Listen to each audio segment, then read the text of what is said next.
Tweety, thanks for coming on. No problem. Thanks for having me, Yeah. Faith. This has been a long time wait, right? It has. We finally here now. Yes, a long time. Yeah, I had lunch with some friends, and I was just telling them that when I first met you, I obviously grew up watching you play. Yes. So just I knew who you were, and Yeah. once I got hired on staff, I was like, oh my gosh, this is so cool. Yes. Like, I'm here at Baylor, and Tweety Carter's going to be here. And I remember I was in an ice bath in Farrell and saw you come in the training room, knew that you'd been hired, and I was like, oh my gosh. Like, I had a fangirl moment because I was like, oh my gosh, it's Tweety Carter. That's awesome. So I was like, hi. And you were, Yes. of course, super kind, acknowledged me that I was like the coolest person in the room. And yeah, we got to kind of hang out and Yes. talk. It has built a relationship over the last Yes. 4 years, and it's been fun to watch you do your thing Yes. here at Baylor. Thank you so much. It's an Yeah. unbelievable blessing. Appreciate you having me. This is fun for me. So thanks for inviting me. Yeah, get you off the court for a little bit. Yes. So talk me through your basketball career. You're a Waco guy, correct? Yes. Well, I'm from Louisiana. Okay. But I've been in Waco longer than I've been in Louisiana. So you Okay. might as well call me that. A Waco guy. Talk to me about like getting to play for Baylor, being recruited here, what your process was to wear the green and gold. Oh, man. Green and gold mean everything to me. To wear those letters across my chest meant the world to me. And during the process, you coming up, you get recruited by everyone. But Baylor was different. Coach Tane, Coach Driscoll, Coach Drew, Coach Marfield, Coach Paul Mills. Like, all of those guys was awesome. And, they made it a lot easier. You're getting recruited by everybody. They wanted to talk you into their program, and me knowing everything that Baylor's been through, just to see Coach Drew have an upbeat spirit, preach God all the time, and that meant the world to me too as well. And I wanted to go somewhere where I could help be a part of a changing program. And, to see the culture change to where it's at now is unbelievable. And you don't see it right then. You have a lot of hard times and you wonder, did I make the right decision? But, my faith in God allowed me to see that I did make the right decision, whether things was going good, whether things was going bad. And the fan base supported me extremely well during my time here at Baylor, and I wouldn't regret it for the world. Like, I love the decision I made, me and my family, on coming to Baylor, and look where we at now. Yeah. And to see Baylor to where it's at is an unbelievable blessing. Even in the community, to see the community expand the way it has been a huge blessing and fun to see. To see. For sure. I mean, because you came to Baylor, I think what's really unique about you two is like your gameship was just different than everyone else that had been at Baylor to that point.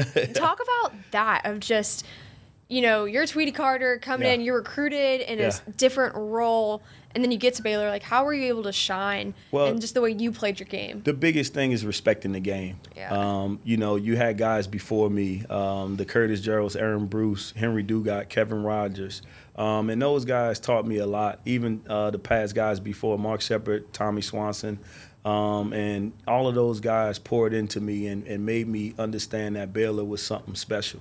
Yeah. And when I first got here, coming from high school with the big name and all of those accolades that come with it, you think you coming in and I'm going to be the man right away, But the biggest thing was me being a student of the game, and Coach Drew did a great job recruiting guys that would pour into the younger guys, and all of those guys I just mentioned did that for me and made it a lot easier. I didn't have to stress. I didn't have to worry if they had my back, whether I played well, didn't play well, and the same with the fans. And so for me, that was an unbelievable blessing for me to have guys like that and help me grow as a young player too. So it was great. Yeah. Who do you feel like you learned from the most, or maybe something you played with that like really you're like, okay, they're a teammate for life? Different guys taught you different things. Yeah. Me and Kevin Rogers was roommates, and till this day we have a great relationship, even all these years later. And Curtis Geralds was a straight killer on the court. And Henry Dugat was just as smooth as he wanted to be. But, he could score the ball really well, pass the ball really well, and just picking up those things. And it was more so off the court things, the conditioning, taking that serious, eating right, and coming in as a freshman, you struggle with those things sometimes. And just to have those guys guide me in the right direction was an unbelievable blessing, and I'm very, very thankful for that. Yeah. I think it speaks a lot of, like, as a freshman, you want to come in, you want to be the guy guy. And I mean, I was never a male athlete, but I think that's just a trend that you kind of see is like, you are the guy, you're coming in hot. In today's game, you have a lot of like one and done type of guys. You got to play pro a little bit. How do you feel like Tweety Carter freshman, now looking at these freshmen that you get to walk alongside, what does that look like of, you know, you have a lot of one and dones and they get to go and, you know, they're freshmen in the real world immediately. What do you feel like you see or to teach them in this moment? Well, every freshman that come through, majority of the time think they're one and done. I know I thought it too as well, but these guys are totally different, more athletic, faster, could jump.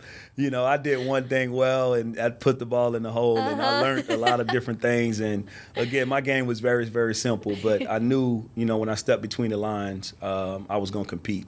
And I wasn't going to let nobody outwork me on the court. And, you know, that comes with good games, bad games as well. But these guys now, totally different. You know, they get a trainer every time with them and get to travel with them and things like that. So it's a lot different. But I really do enjoy the process that Coach Drew has built here. Producing one and dones. I think we the only program in the last 5 years to do that, and hopefully we could add to this year with our guys that we have now. And we have a good group now, and these guys work really, really hard. And things have changed, but you know the biggest message for me that I could tell them is to make sure no matter what you go through, keep your head up because life is. I mean, basketball is one thing, but life is way more important than anything. And as long as you're growing in your faith, you know, and understanding coaching, you know, don't take it personal. You're going to forever succeed, and no matter what you're doing, because basketball will go out of air at some point, and you have to make a different decision, different career path, and just teaching those guys those things. And, you know, the staff does a great job with that as well. And for me, as a younger coach, being on staff with the guys that we do have, I get to learn a lot. I get to, you know, learn from them. They pour into me. And just me showing them that, you know, take knowledge, you know, take the information, whether they're correcting me or helping me grow, I'm all for that. And I just try to install the same thing into those guys, just like our other coaches installed to those guys. So, you know, that's a huge blessing to be in those shoes. Yeah, I think we got to share the same facilities with y'all in Farrell, which is really cool. I think just brings a different type of culture. You know, you got people like Lauren Harrison and Jonathan Chamachachua who get to get married and start their life together. But also just kind of cool to see how other programs are run and how they work. And, you know, Baylor Athletics family. Something that I think Coach Drew has done really well just from outside looking in is y'all have created this culture of not just with the current team that you have, but I mean, like Torrin Prince comes back and practices. And, you know, it was always fun during this Christmas, New Year's break of y'all are rolling and our season's dying down. So I'm walking in, you know, just to go clean out my locker for the season or get an extra workout in. And, you know, all of basketball is back. You got guys who just graduated, Jared Butler's showing up. Like, what is that type of culture? And how special is that y'all get to create that? It's just a Baylor basketball for life. And that's why I came to Baylor. Yeah. All of those things you just stated right there, and that's exactly why I came to Baylor, to be a part of a special program where guys come back that pour into it. And Coach created this culture of joy, and Jesus, others, yourself. And, you know, I seen him live it. I've been knowing Coach now for, I think, 22 years. And, you know, he's always been that way, always been joyful. And so for me to see that and look at him as a role model, not just, you know, someone that hired you and you working alongside, but a great role model. And I think those past guys see the same thing in him. And like you just mentioned, all of those guys, TP, Jared Butler. Me and Jared Butler actually played for the same high school coach. No way. And Rico Gaddis, you know. And so it's a big family. And you see, you realize how small the basketball world really is. You know, when as you grow in it and you relationships and things like that, you understand that, you know, everybody know everybody. And, you know, you want to make sure you just carry yourself the right way. And I think Coach Drew did a great job installing that into the guys that here, that poured their heart into this program. And I think the program doing the same. Yeah, I mean, just the way that y'all's sport is evolving, in college athletics too, there's a lot of movement, a lot of change going on. You don't know how long you're going to get guys. Kind of saw that start with basketball of just going to the NBA quicker.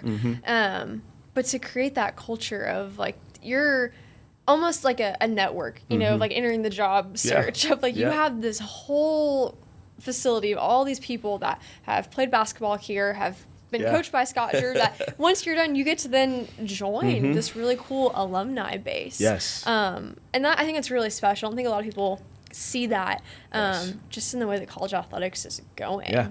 I mean, you're 100% right. And we have our past guys, our alumni guys coming back soon for the 19th and the 21st. Oh, awesome. And just to see all of those guys come back and share knowledge mean the world to me. And again, that's why I came to Baylor. I didn't know what I was getting myself into, but when I got to Waco, felt the love, felt the growth, seen the growth. And, you know, when I graduated in 2010, you know, you wonder, will I get the same love when I come back, you know? And I went overseas for 12 years, and every summer I stayed in Waco. Me and my family stayed in Waco, and always felt the love from everybody, the community, the Baylor community, Waco in general. And, you know, that made me feel at home. And even now, I feel at home. Yeah. And I think that's good to hear that you feel at home now, just in the way that athletics is changing. Obviously, there's been a lot of movement with Baylor. Y'all have had a coach that had to step away for a second, and so praying for him and his family. But excited to see maybe how y'all are going to fill that hole and to I mean, not mid-season, but y'all are towards the end of your preseason and kind of rolling. So what does that look like of staying true to the Baylor family in this time of maybe uncertainty? And Coach New, you know, tending to his family means the world to him. And we deeply miss him. Already poured into our guys, poured into me as a young coach for years. And just to see that happen, you know, you just want to make sure you pray for him and let him know that you're here for him. And he understands that. And you know, it's a person that I will forever stay in touch with, continue to get information and knowledge from him to help me be a better coach and better person. So just please continue to pray for him because he means a lot to this program, and he's truly missed. I'm Cole Posey, and I'm a third-generation Baylor Bear. During my time playing baseball at Baylor, I started a hat company called Hondo, which started as meek and humble beginnings, has quickly grown into something more. Over 40,000 hats sold, and then over 100 retail locations nationwide. I love vintage Western hats, but couldn't stand the condition they came in, so I decided to make my own. Vintage style, but with modern aesthetics. Thank you so much for making my dream come true, and for enabling what was once a dream to become a reality. God bless. I don't want to glaze over this at all. Correct me if I'm wrong, but you're still the all-time leading high school scorer in the U.S. history with more than 7,000 points. Yes, ma'am. In your career. Yes, ma'am. That's a crazy stat. Yes. Crazy stat. I was doing research and I was like, wow. That's something that's probably not going to be broken ever, correct? Well, I hope not, so I can continue to be talked about. No. But Tunde, the Tunde that's on the team now, has the record in California. And I think someone just beat it, Jason Crow. I could be wrong on that. But just to see, you know, those things still happening. And, you know, that means a lot. But I hope it don't get broke anytime soon so I can stay relevant and stay talked about. So, but nah. I mean, for a kid to break it would mean a lot to me, too, just to know that they got other young kids out there that can really score the ball, and hopefully we can find them and go recruit them. So what does it look like for you so you came on as athletic development and now have transitioned to more of a coaching role. Yes. How do you feel like serving in that developmental role? You know, you played pro, did awesome, had a great career, come back to Baylor, developmental, now to assistant coach. What have you learned in those 2 years? The same thing we preach to our players. Continue to be a student. Yeah. Continue to learn, continue to want to grow. No matter what stage you are in your career, you always got to grow, always got to get better. And you know this, you know, you're going to continue to, every year, you have to get better. No matter what you accomplish, every year you have to get better. And as long as I keep taking that approach and keep my circle tight and those people in my circle guide me in the right direction, helping me, lead me. Again, my biggest thing is, you know, my circle telling me the truth. Yeah. Man, I feel like I have that on the staff. I have that around, even our guys, even our players. I want them to be able to tell me the truth. Yeah. And so as long as we can continue to do that, I will forever grow. And God on my side, the staff, and soaking in all the knowledge that they gave, and even the past coaches that left, still a big part of my life. And so I'm going to forever hold that and continue to grow, because, again, that's what it's been about for me, is growth. Yeah. I think I'm starting to learn that now of leaving college athletics, and your circle is so important, and who you get to fill those spots with. Of something my parents always preached to me, was like, be careful who you share your dreams with, because everyone's going to tell you how you can't do it. And I think that's really cool about your circle, and then just the culture that you have at Baylor basketball is like, you see excellence every single day. And you created that championship culture in the 21 year, or the 2020-21 year, which was just unreal. Awesome guys. Awesome guys. And, my high school coach has been a big influence, along with my family. And as long as, like you just say, keep your circle tight and strong, you'll forever be successful, no matter what it is. You're going to fail. You're going to have ups and downs, and my biggest thing is never dropping my head, and preaching that message to the players as well. And Coach Drew do a great job leading us. And we have a new coach on staff, Ron Sanchez, is the same way. Melvin Hunt been a big person in my life over the years, coming back, sharing his knowledge. And I get a chance to learn from Steve Henson, Jason Smith, Ty Beard, Matt Rogers, Gabe, all of those guys, man, they play a major role in what you're doing in life and where you're at in your career. And I always want to make sure that they know they have a free reign to help me be better each and every day. And I think if we continue to do that, we can pour into our guys a lot better. And they understand, they see growth from us, they willing to grow. And I think that's the biggest message you can continue to preach and help those guys, and then that'll help them draw closer to God too as well, and that's been a big thing for us. Yeah, talk about growing closer to God, and you've mentioned this throughout your whole time, and just who you are working with Baylor. Like, what is maybe your testimony and some things that you feel like God has been able to show you through basketball, time at Waco, stints away. What does that mean to you, and then getting to share that with some of the guys you work with now? Yeah, I mean, my dad passed away recently. Been a huge role model for me, of course. Watching his growth, he was drafted out of high school in baseball. My uncles was the same. And just seeing them go through ups and downs, and seeing them being able to make it from where I'm from. I'm from a small parish, and sometimes when you grow up in rough areas, you're not sure if you can make it out. You're not sure what your path is, and the only way you find that out is drawing closer to God and accepting Him, accepting the Lord Jesus Christ as your Lord and Savior. And once I did that, I knew I had a chance to make it. I got a chance to travel at an early age, and my circle, even when I was young, my friends, my cousins, everybody poured into me and made me believe that I was better than what I thought I was, and allowed me to believe that I could make it out. And of course, the strong faith helps you, and again, through failures, that's one thing I always taught myself, and my dad taught me never to drop my head no matter what we going through. And that's the biggest thing that carried me and helped me continue to grow now, is that no matter what I face, no matter what we go through, and just keep your head up and fight back, and my dad taught me that, and I'm forever remember that, and keep him close to me. Talk to him when I can, and things like that. And I think that's the biggest thing for me, is remembering where I come from and remembering that hard times will come. And it's all about how you handle them. And again, go back to the circle, and that's why your circle need to be strong to help you get through those rough times. Yeah, that's good. It's really good.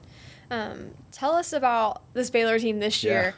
It's been really fun to watch. Y'all got to go to the Players Era tournament, which was just fun for a basketball fan, just to get to watch really good basketball over Thanksgiving break. It was my family and I were glued to the TV all break. These are new guys that are new to Baylor. What can you tell us about them? It's been fun to watch the chemistry kind of start to roll, but what can we expect from this team? We have some fighters. We face a lot of adversity even before the season with some injuries and things like that. And seeing these guys continue to fight, continue to trust the process, continue to believe in one another. And most teams that's new, the chemistry is not there right away. But these guys are different. Going play this summer was huge for us in Germany, and it allowed our team to bond a lot more and figure out who they are, what roles, and just to see them out there share the ball, even correcting each other when they have hard times and getting through it together, being willing to have team meetings, being willing to challenge each other. That's all I see when I see these guys. And I know as long as we can continue to do that, sky's the limit for what we could accomplish. But just believing our and trusting our leader and fighting for him as well and fighting for this program. And I think the more we can continue to fight for that, we'll be okay. And it's a great group of guys. Love them all, and they hard workers.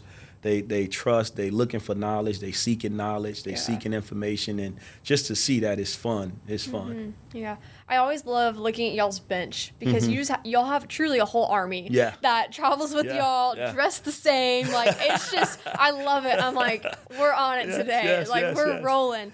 Talk about like that prep, and you're talking about knowledge and just studying and becoming a student of the game. Yes. What does that look like to y'all's guys? I know the Players Era tournament was hard because you didn't know who you were going to play the next day. Just having those back-to-back games. It's crazy. You play a game, you got to go right to film to prepare for the next one. Play a game, go right to film, prepare for the next one. And I think we won our first one and lost to St. John's, and I was waiting to see the reaction from our guys. And they came together on their own. And just to see them come together and go out there and compete against San Diego State and come up with the victory. Coaches, of course, gave the game plan, and it's up to them to go out there and follow it. And I think they did that. I think they did it with joy. They did it with confidence. And that's the biggest thing, is seeing the growth. And you bring up the bench, and our bench is unbelievable, the way they support the guys that's on the floor. And even through ups and downs, through losses, we have 2 losses already. But the biggest thing is seeing our guys believe that they can do it, and our bench helping them believe, and that energy on the bench is real. And I think Coach do a great job of making sure that our guys are locked into and understanding their roles and helping those guys get better. We got to talk to Drew Perry a couple weeks ago before season started, and how fun was that, just to get to see him get some playtime, his family be so excited. I watched the game on ESPN, and so his family on the TV, it was just, I almost had tears in my eyes. And you know how hard these guys work, and their families are investing, and you want to see your kid achieve their dreams. And so just what was that like? You talk about your bench, it's just so fun to see Drew have a moment. One thing about Drew Perry is that he is a hard worker, and he believes. Will the same way. They're hard workers, and they believe, and they trust themselves, and that's the biggest thing, is trusting your work. That's something Davion Mitchell always said, and trusting your work, and just to see those guys trust their work, trust the process, and believe the process. It makes it a lot easier, and you see the fight from them because they believe they belong. And Drew is unbelievable. Energy level is always high. It's not just in games, it's practice. And that's fun to see, seeing those guys brought into each other and having each other back. Yeah. And, energy and connection is such a huge thing. This That's team, half of the battle. Yes. This team seems like they really like each other and really want to play well. Cam Carr, Dan Skillings, Tunde are some guys that have really popped off on the page this year. What has it been like just to see Cam Carr come into his own? It was interesting because he was here towards the end of the season last year, but obviously wasn't eligible to play just with portal and all of that kind of stuff. But how has it been to see him have some extra time in the program before the rest of his team got here? The on-the-court stuff is easy to see. But his leadership, his sacrifices, I could say the same for each and every guy, Tunde, Obi, Dan. Caden Powell, all those guys, Micah Ratai, all of those guys, Isaac. I can go down the list of our players and what they believe and what they breed, and that's having each other back. And Cam Carr been doing an unbelievable job adjusting and finding ways to be better each and every day. If his shot not falling, making sure he find guys, making sure he leads, making sure he talks. Touching each other is a big deal. Just being able to give each other high fives, letting each other know it's all right, you open next time, shoot the ball. And I think we have a lot of that right now. And the more we can continue to do that for each other, I'm telling you, man, this is a really, really great team. And we're trying to continue to pour into them as a staff. And, again, trusting your leader. Coach Drew has been unbelievable for us. And just to have him on our side mean the world. Yeah. You mentioned him earlier, but Ron Sanchez got to join your staff this year. Yeah. What different level does he bring to this Baylor basketball program? You know what you're getting from Coach Ron. He's very, very direct. And Steve Henson, the same way. Very, very, get a chance to talk to both of those guys a lot. And for me, just to soak in all that knowledge from head coaches means the world, to see their calmness, to see their patience, to see they willing to be better each and every day. And as a young coach, again, if you really want to be better, you pick up on all those things and you apply it to your life. And it makes things a lot easier. But we are so blessed to have Coach Ron Sanchez on our staff because he brings so much knowledge to us. And, to our guys, even on the defensive side, he's sharp. He's sharp and very, very detailed. And, just to see that, it really, really is a huge blessing to see him a part of the Baylor family now. Yeah, for sure. Steve Henson, just a cool guy, too. Like, his playing career, he was a baller, too, and had a great pro stint like you did. You both got to go overseas and play professionally. What was that like? And I'm starting to see more of my sport, volleyball, if it was overseas, and now it's kind of coming to the U.S. Of what do you feel like your pro experiences taught you? Oh, man, how to appreciate. How to appreciate being away from family, missing a lot of the holidays. I'm extremely blessed to have my mom come up. She's going to come up like the 22nd, 23rd. Oh, awesome. And this would be my first Christmas since college with my mom, because I've been playing. And so, but just appreciating your family, a lot. Being overseas for me, being by yourself, understanding that sometimes you got to get through things yourself, along with having the Lord on your side. But sometimes it's good to, just talk to Him one-on-one, build your relationship, understanding who you are. If basketball stopped today or tomorrow, I know what I wanted to do. And just coming to grips with, being able to say, all right, I'm done playing. Because that was the hardest thing for me is, at 35 years old saying, all right, I'm not going to dribble this ball no more. And because you work your whole life since 5, 6 years old to be the best you could be, to play professional, to make income for your family, to better take care of them, And so when all of those things come to an end, having the right people around you to guide you and let you know that it's going to be okay. Just trusting the process, trusting God. And again, I go back to the same thing I tell our players, and that we preach to our players is that right there. Is understanding that, finding out who you are early and, being okay with that, being confident in who you are. And that helped me out a lot. Yeah. It is hard. I don't think a lot of we talk about it because sport stops one day, and it's one of those things of like, no, my identity's in Christ, like I'm good, and then it stops, and you're like, oh, okay, is it really though? Because you work so hard, and you should. Sport, it takes talent and skill and hard work, and so you're investing a lot of time and money for some people into the thing that you love to do. And so having to come to terms with that and dealing with things on your own, I think that's something, a season of life I'm walking through too, is like, okay, what does this look like for Faith Lynch? And how do I deal with this maybe without my circle for the first time? And it's okay to do that. You kind of feel like you're on an island by yourself. You're not. The Lord's with you. The Lord's with you all the time. All the time. And that's one thing that I had to realize. He's always there. Through the ups, the downs, the lonely nights, the nights crying, trying to figure it out. What am I going to do next? I wonder how your peers going to look at you. Wonder how your family's going to look at you. And all of those things. But what the Lord taught me is never to overthink things, and just trust His process.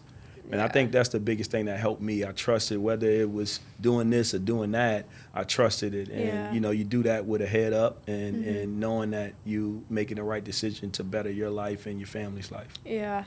It's difficult. It's something that one of those things you want to tell people how to do it, but when you experience it yourself, you probably learn from it better. Right. But yeah, I think talking about it, and I think it's really cool that you get to walk alongside a lot of these guys that want to do what you did. Yes. And to give them pieces of advice, because not everyone will get to go to the NBA. Right.